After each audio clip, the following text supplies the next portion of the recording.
Process of developing a movie like fans. So when you have the meeting with the heads of the studio, and they have sideshow collectibles in the shelves, and they have toys in their desks, and you can riff about what we want the monster and the kaiju to do, and the excitement that that generates, and how we really went and figured out not a movie that was an homage to two genres, but we wanted to create something new. So to bring a different sense of drama, a different sense of scale, and I can promise you this, the places and the tenor and the tone of the battles is astounding.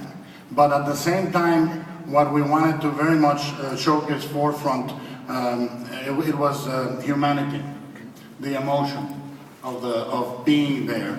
We created a world that allowed for these monsters and these robots to exist, and the speculation of what would happen in the real world if these things were there. And emotionally, I wanted very much, when I was a kid, I dreamt of being an astronaut, a pirate, a cowboy, and I eat my Twinkies in the meantime. But I really wanted a movie that was able to recreate the sensation you had in an adventure movie of what it was to be there. Yeah. To be there battling with a thing that is the size of a skyscraper, mounted on a thing that can actually face a tornado and win, you know, something so humongous that can stop things like that on their track.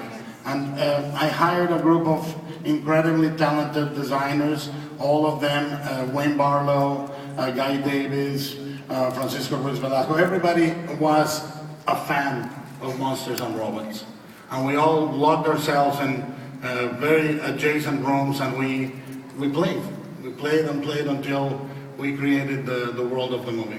Well, I think especially in your hands, people place a lot of trust, because they might just, off the cuff go, oh, giant robot versus giant monsters. Oh, it's Guillermo del Toro. I mean, your specialty is creating these immersive visual universes, but like you said, just like finding the humanity in there, which is so important. So it's not just oh, big budget action movie. Like there's a real story underneath that ties it all together. Well, it's partially that, and the fact is that when you get a budget, you can do two things.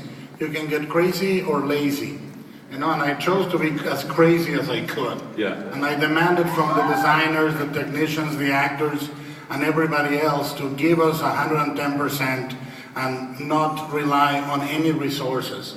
To use creativity and passion and madness as our fuel to make this movie. Great. Well, I think I just want to make sure we have some time for audience Q&A. So let's go over to the audience Q&A.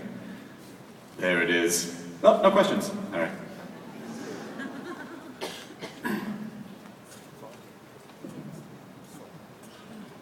The man in the blue cap? That's him.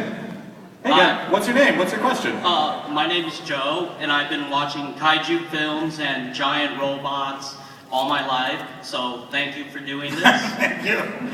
My question is, will we be seeing such iconic giant robot weapons, such as drills and rocket punches?